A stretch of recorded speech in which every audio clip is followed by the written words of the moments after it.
The Amtrak Carolinian hummed east out of Charlotte as morning light slid across the Piedmont, a silver ribbon of track unspooling toward Raleigh.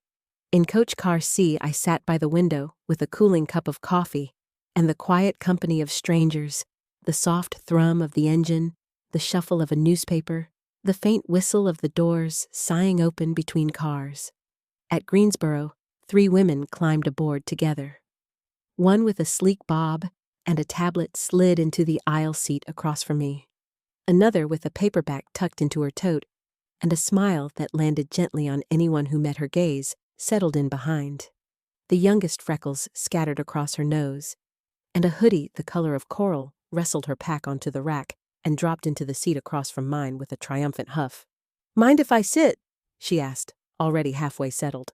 "Of course," I said, and the introductions trickled easily. Allie, with her conference-bound tablet, Ruth the therapist with her soft southern lilt, and Jay 18 and bound for a campus visit in Chapel Hill.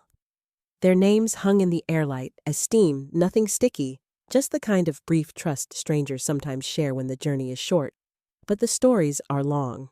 I watched my reflection hover in the glass-high cheekbones, a new line at my mouth that hadn't been there a few years ago, and a pale circle on my finger where a ring had once lived. Anxiety makes simple things strange, the fabric too scratchy, the air too dry, the heart too busy. I pressed my thumb into the paper rim of the cup, the way nurses once taught me to anchor myself when the room began to slide. Ruth leaned forward gently, asking if I was all right. I nodded, but the truth hummed louder. Jay tilted her head, conspiratorial, saying, "Trains always made her thinky, like you were moving forward, but also stuck, which meant your brain decided now was the perfect time to replay everything you'd ever done wrong."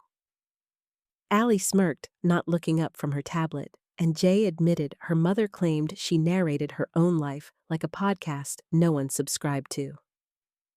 Their banter warmed the air, but memory still pressed against me. When Ruth offered her listeners space, and Jay leaned forward as if collecting a map from an elder, I let the story slip free. It was a farmhouse I began out past Albemarle, near the line where the fields begin to pretend they're hills. It used to be my grandmother's. We'd been fixing it up slow. My voice carried me back to the porch, sagging at its steps, the storm door that stuck each summer, the well my husband planned to replace in spring. I told them how one night I woke at 2 a.m., the heater ticking cedar in the air, and saw him, Sam, standing at the foot of the bed. Not as he'd looked the day he died, but younger as when we first met. He said simply, "Get up and go outside. Now." I didn't question. I slid into boots, pulled on a jacket, and stepped out into the sharp night. At the bottom step, the kitchen window blew outward. First, a hush, like the house inhaled, then a thunder, as the fire exhaled it back. They said later it was a gas leak, an old line rusting in the crawl space. If he hadn't warned me, I would never have made it out. I told them this softly, not asking them to believe. Ruth only murmured, "You're here as if it were a blessing, not a conclusion." Jay blew out a breath, and Allie leaned forward, saying, "And you said last winter," meaning it wasn't the first time. She wasn't wrong. The farmhouse fire had only been another echo in a long chain of survival that began decades earlier, back when Charlotte's textile mills shuttered and my childhood split apart. So I told them the beginning. I was 11 when my father was killed. He'd driven a cab after the mills went silent, his steady job gone. One night near Tryon Street, a man pulled a gun for a few bills and left my father slumped in the back seat. Neighbors brought the news hats in hand, voices lowered. My mother Marjorie was left with double shifts as a nurse's aide and a mortgage she couldn't carry. We sold the ranch house and moved into a cramped apartment off Albemarle Road where walls were thin and upstairs neighbors argued loud enough to shake the dishes. At night, I heard her muffled sobs through plaster she thought was thick enough to keep them from me. By middle school, grief had hardened into armor, but armor does not shield you from cruelty. In the cafeteria, with its clatter of trays and smell of reheated pizza, Savannah Brooks chose me for sport. Daughter of a developer whose money reached into every fundraiser she wore, cruelty like jewelry. That's the poor girl, she'd whisper loudly, the one whose daddy got himself shot. Laughter followed. They'd swipe food from my tray, pour milk across my notebooks, shove me in halls. Teachers pretended not to notice. Savannah's father donated too generously to invite confrontation. The locker room was worst. Once she tossed my gym clothes into the showers, watching them soak as she sneered. "Some of us don't have to shop at Goodwill, Whitaker." Her laughter echoed off tile while I trembled, cheeks burning, pulling my damp shirt from the floor. Humiliation stacked daily like bricks, heavy enough that even walking into school felt like stepping onto a stage where the script had been written against me. I told my mother once, but her exhaustion only managed a thin hug, and the words, "Keep your head high, baby. They'll get theirs one day." She sounded unsure, even as she said it. So I lived for the library, its quiet, a rare kindness, and dreamed of kitchens where ingredients could transform into something more beautiful than cruelty. The breaking point came on a spring Thursday. My tray carried lukewarm nuggets and a carton of milk, and Savannah's hand tipped it to the floor. Nuggets scattered milk spread in a white pool, laughter rising around me. Kneeling, throat hot with shame, I began gathering food when a shadow blocked the fluorescent light. A boy bent down, helping me collect the tray. Samuel Porter. Sam stood then tall, steady, the son of a Fort Bragg officer known for martial arts tournaments and discipline drilled before dawn. He faced Savannah, voice calm, but edged with steel. "Pick on someone else." For the first time, her smirk faltered. She tried to laugh it off, but Sam didn't blink. She retreated, her friends following with laughter suddenly hollow. I whispered he hadn't needed to help, and he said, "Yes, I did. Nobody deserves that." From then, his orbit crossed mine. He walked beside me in halls, slid into the library chair across from me, asked about English assignments, traded books, Arthur C. Clarke from his shelf, a tattered Betty Crocker cookbook from mine. On weekends, we sat under bleachers, me sketching recipes in a spiral notebook, him sketching machines he dreamed of building. He showed me how to plant my feet so no one could shove me down. I showed him how flour and sugar could soften any day. It wasn't romance then. It was rescue, the first friendship, untangled from pity. Sam's mother, Ruth, became the second anchor in my life. Their brick house near town brimmed with photographs, a flag in the yard, warmth in every corner. Ruth's patience had been shaped by military life. She welcomed me as if I belonged, pressed extra servings on my plate, asked about school as though every detail mattered. She noticed the threadbare jacket I wore and left a folded sweater across the chair. In her kitchen, I learned how to roll biscuits properly. I burned the first batch flour, clouding the air, and Sam teased mercilessly, but the sting melted in laughter. I hadn't realized how hungry I was, not for food, but for simple kindness. Savannah still jabbed from afar, but her cruelty dulled with Sam at my side. Teachers treated me differently when Ruth asked after my grades. In the Porter kitchen, I tasted the possibility of belonging again. At night, in my apartment bed, I replayed moments, Sam's steady gaze, Ruth's hand on my shoulder, laughter filling a room. After years of loss, I allowed myself to believe the world might hold space for me too. We graduated with paths pulling us apart. Sam enlisted his trajectory, long mapped his handshake at goodbye, lingering almost to an embrace. I clutched my acceptance to a small culinary school in Charlotte, determined to build a future with my own hands.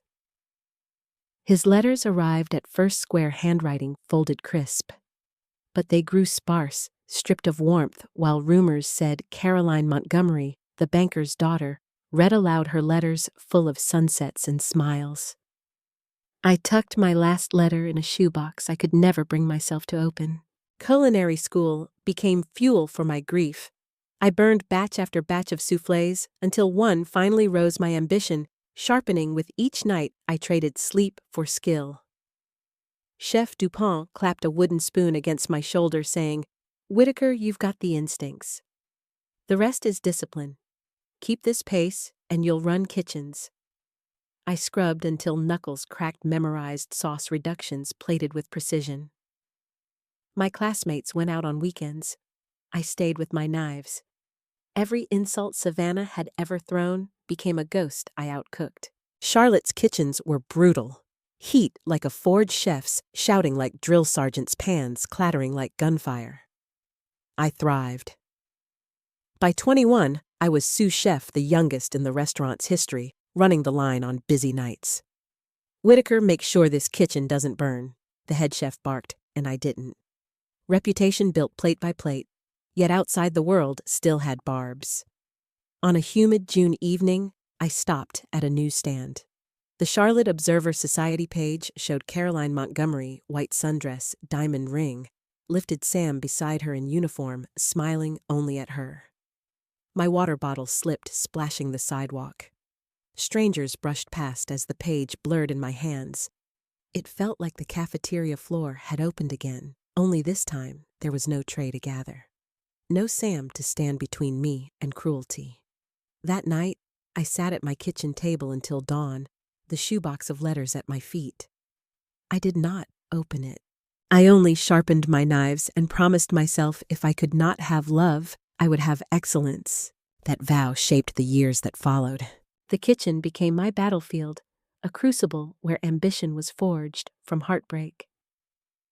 I started at the bottom, scrubbing sheet pans until my hands blistered, lugging crates of produce through back doors. Each station earned with grit garde manger, with trembling hands arranging salads, then the hot line where I learned to hear the song of butter browning and sear duck breasts until the skin crisped perfectly. By my mid-20s, I had command of the line on the busiest nights. Service was war, and I thrived not because I loved the chaos, but because it left no space for longing. I told myself I did not need Sam Porter, yet in the quiet after service, when burners cooled and the walk-in hummed, his face still lingered. When news of his marriage spread through Charlotte, the photo spreads showing Caroline Montgomery radiant in lace beside him in dress uniform, I forced myself to fold the paper neatly into the trash. I built walls with 12-hour shifts, ambition, my armor, exhaustion, my shield. Nights ended with me stumbling home to a one-room apartment smelling of garlic and smoke, setting textbooks in order before sleeping a few short hours only to wake and chase perfection again. My classmates sought fleeting thrills. I sought mastery. Each insult Savannah once hurled became another reason to outlast, outcook, outshine. But fate never lets you keep the walls intact. The storm came on a rain-slick Carolina night when Sam's car spun on an oil patch and slammed into a guardrail. Newspapers said he survived only because a trucker pulled him from the wreck. Survival came at a cost. Spinal damage left him in a wheelchair, his military career shattered. The detail that seared me wasn't the accident, but what followed Caroline lasted 14 days. 2 weeks of hospital visits, and then silence. By the end of the month, she had filed for divorce, the Montgomery family moving on with their reputation polished by money. Sam remained in rehab, bitter broken world narrowed to sterile walls. I learned the news from a short column buried in the Observer. My hands shook as I clipped it, memory crashing over me with such force, I nearly dropped a tray at service. For days, I moved like a ghost through the kitchen. Then one evening after close, I found Ruth waiting under the awning, rain dripping from her umbrella. She had aged, yes, but her eyes held the same fierce warmth as when she first pressed biscuits into my hands years before. "Evelyn," she said softly. I wouldn't ask if it wasn't life or death. Inside the empty dining room, she told me everything, the paralysis, the bitterness, his refusal of visitors or therapy. "He's shutting down," she whispered, voice trembling. "He needs someone who won't let him, someone who can reach him. Please, he needs you." The words cracked open every wall I'd built. I told her I wasn't the right person, not after everything. But her eyes locked on mine with a mother's plea. In that moment, I knew the truth I had tried to bury, no matter how far I had run. My heart still orbited Sam Porter. So I walked into the rehab hospital that smelled of antiseptic and overcooked vegetables, palms damp on my purse strap, telling myself I could still turn away. But Ruth's words anchored me. I found him in a corner room with blinds half-drawn shoulders, slumped in his chair, a book unopened on his lap. The man who once stood like steel, now folded inward jaw, unshaven eyes hollow. He looked up only when Ruth nudged the door wider. His gaze hardened at me. "Why did you come?" he muttered, brittle with anger. My throat tightened, but I forced myself closer. "Because," I whispered, "I couldn't let you suffer alone." The book slid from his lap with a dull thud. He turned to the window, unwilling to let me see the tears gathering. The days that followed were jagged. He snapped when I tried to help. "I don't need pity," he growled when I adjusted his blanket. I didn't argue. I simply set his book back on the tray and returned the next morning. I learned to sit quietly through his fury, to help only when he allowed it. My career slowed. Colleagues whispered that I was wasting talent, but I knew the truth: kitchens would always be there. Sam might not. Weeks stretched into months. Slowly, beneath the bitterness, something shifted. He began to accept my presence, though grudgingly. One afternoon, I caught him watching me, his expression softer than he meant it to be. He started to answer in more than monosyllables, speaking of books of dreams that haunted him. When therapists pushed him onto parallel bars, I stood beside him, whispering encouragement. At first, his legs buckled. His fists pounded the bars, curses breaking the air. But I stayed. One step at a time, I told him. "You don't have to run. Just stand." And then it happened. Muscles trembling, sweat beading, Sam straightened inch by inch until he was upright for the first time since the crash. The room fell silent. Ruth pressed her hand to her mouth, the therapist lowered his clipboard, and my eyes blurred. Sam stood swaying, face contorted with pain and defiance. "I am up," he whispered hoarsely, as though astonished by his own strength. My voice broke. "Yes, you are." He took one halting step, nearly collapsing into me, but fire burned in his eyes. In that fragile moment, all bitterness melted into the first spark of healing. Our wedding was nothing like the Montgomery spectacle. No chandeliers, no headlines. Just a small church on Charlotte's Edge, Ruth and my mother in the front row, a handful of friends. Sam wheeled himself to the altar, refusing assistance, his voice steady as he slid a ring onto my hand. Our kiss carried the weight of years lost and years yet to come. We rented a modest townhouse filled with paperwork from his new detective agency and aromas from my growing workshop. Nights were ordinary traffic, humming bills argued over Lydia's giggles, echoing when she arrived a year later, a miracle the doctors had said impossible. She rewrote our days. Sam read her to sleep voices for every character, while I tidied the kitchen, smiling at their laughter. Sundays meant dinner at Ruth's, the smell of cornbread and laughter replacing old grief. Life was not a fairy tale, but something sturdier peace rooted in ordinary beauty. Even shadows couldn't shake it. Some nights I woke gasping from fire dreams. Some days Sam's legs ached with memories of the crash, but we built a fortress brick by brick from resilience. By our 10th anniversary, Evelyn Whitaker and Samuel Porter had carved lives from scars. My studio bustled with students learning to dice onions or fold croissants, while his agency grew solving darker cases that sometimes stole his sleep. Yet we held to each other, marveling at the ordinary Lydia chasing fireflies in the yard. The three of us gathered around Ruth's table, the world softened by persistence. We did not know tragedy still waited patient around the corner. The year 2020 arrived heavy, with uneased storms visible and hidden. Sam's agency had grown from small background checks into darker work cases that gnawed at the edges of his peace. That spring, he uncovered a trafficking ring disguised as a logistics company. The evidence was sickening, children shuttled like cargo voices, silenced by threats and money. He worked with police, pressing them to act when hesitation lingered. The raid freed 6 children, their faces etched into his memory forever. The mayor praised the police, the papers gave a small column, but Sam didn't need recognition. If I can put even one of them back into their mother's arms, he told me that's more than enough. I saw the exhaustion in his eyes, the way he rubbed his temples late at night, but I never told him to stop. I knew he couldn't.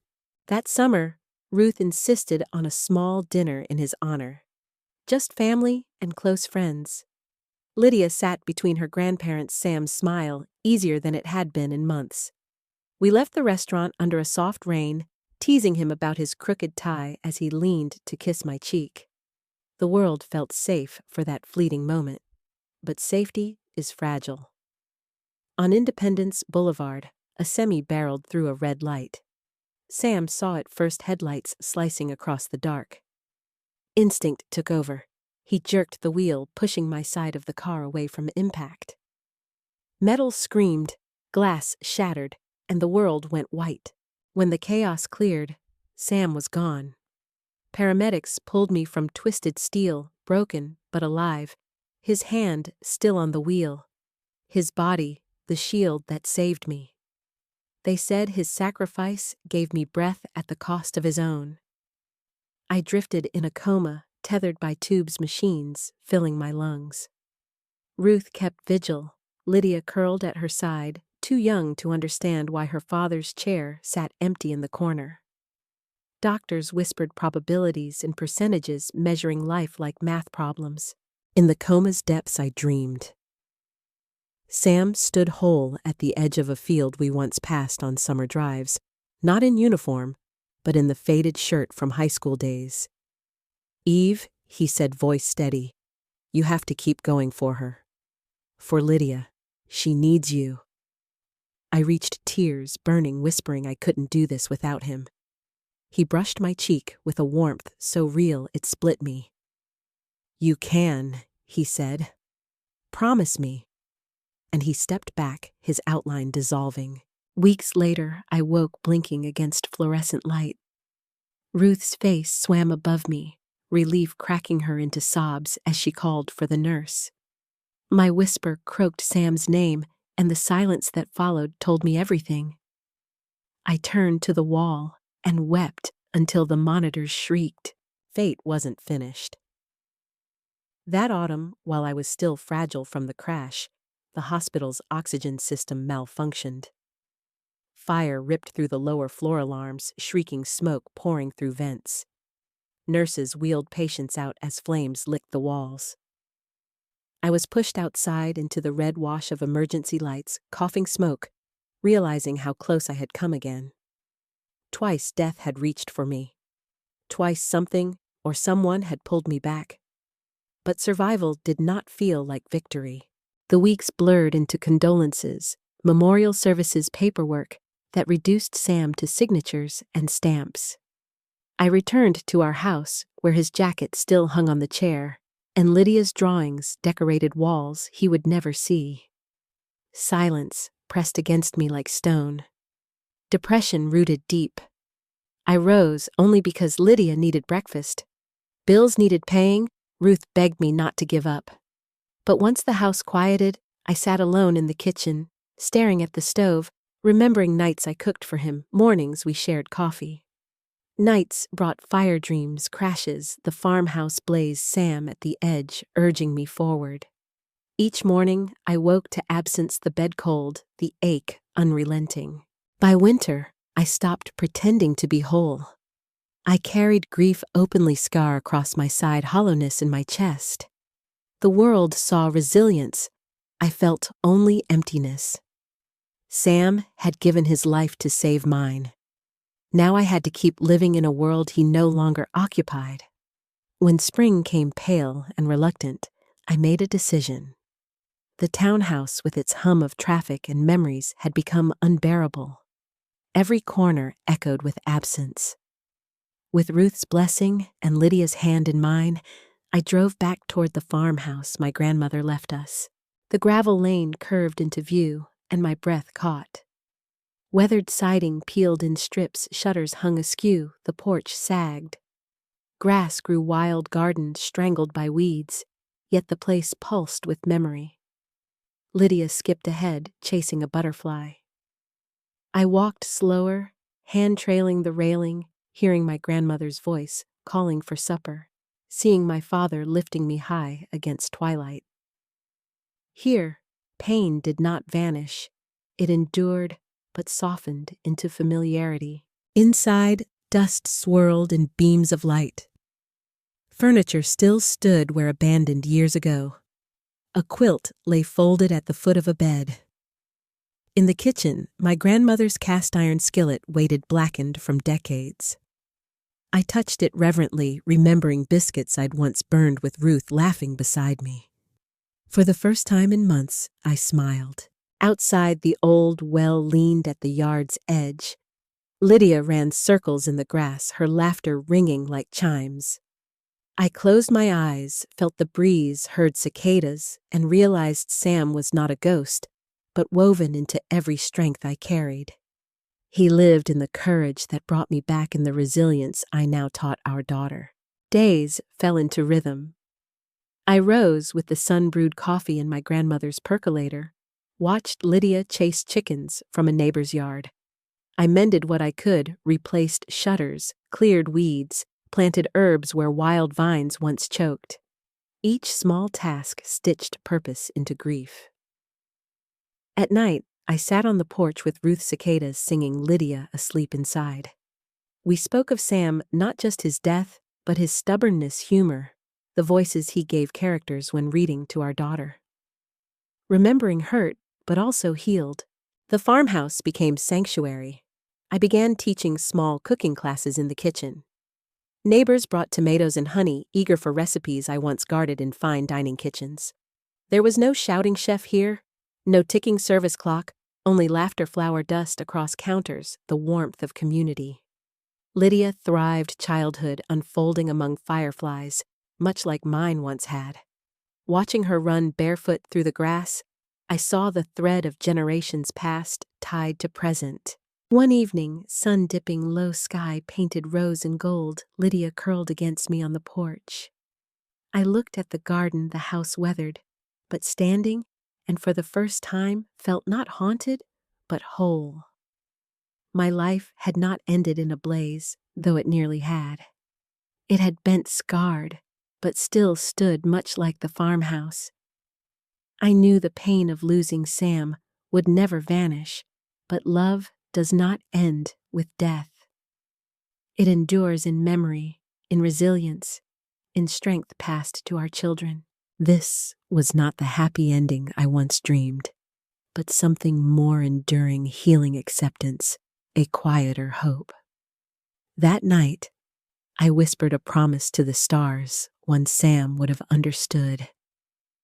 I will keep going for her, for us, for the life you gave me to keep living. The farmhouse asked for patience, and in giving it, I found pieces of myself stitched back together. Days stretched with the rhythm of work and weather. Lydia's giggles threaded the rooms, Ruth's visits filled the porch with stories, and each repaired shutter, each planted seed marked another quiet victory. Pain remained, but it no longer defined the walls around me. It became a scar, visible, undeniable, but proof that healing had taken root. Over the months, I discovered that grief and gratitude could exist in the same breath. I felt Sam in small ways, the way the porch creaked under my feet, like the floorboards had the night of the explosion, The way Lydia tilted her head when listening, echoing his expression. The way the sky opened wide in the evenings with colors fierce enough to make me believe he was still near. His absence carved me hollow, but those traces filled me too. I realized love had not been extinguished by tragedy. It had only changed form, carried now in memory, in the resilience I passed on to our daughter. My kitchen classes grew. What started with neighbors curious for recipes became a steady stream of students. Parents brought children eager to learn how to stir batter or slice an onion safely. Couples signed up for date nights, leaving with flour on their cheeks and laughter in their eyes. I taught them not just technique, but reverence, the way food could hold memory, how a biscuit could carry a grandmother's love, how sauce simmered slow enough could soothe even a raw wound.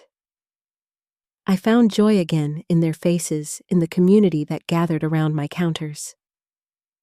People told me I was teaching them how to cook, but what I felt was something deeper. I was teaching myself how to live again.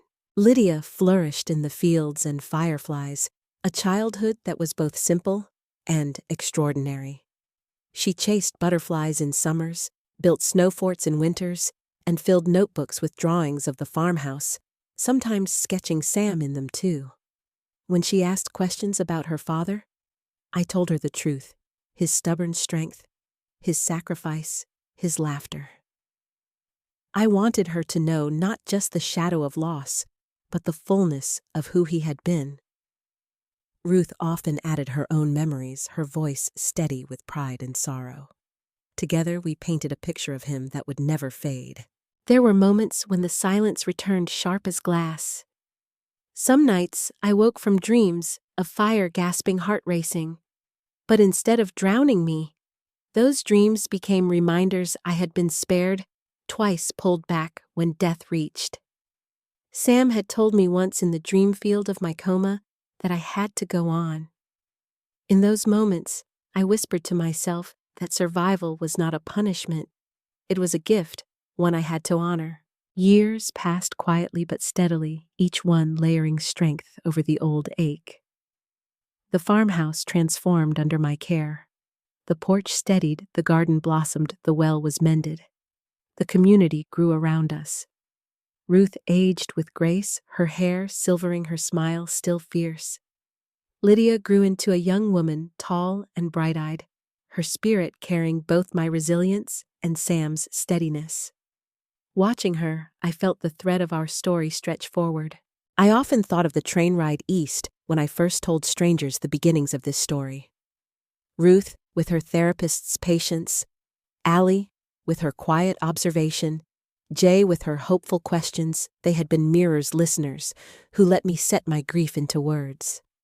Now I realized that sharing the story was part of surviving. To tell it was to honor it. To speak Sam's name was to keep him near. The farmhouse became more than a refuge.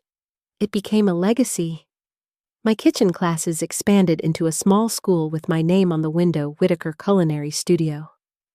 Students filled the rooms, their laughter and mistakes echoing off the walls.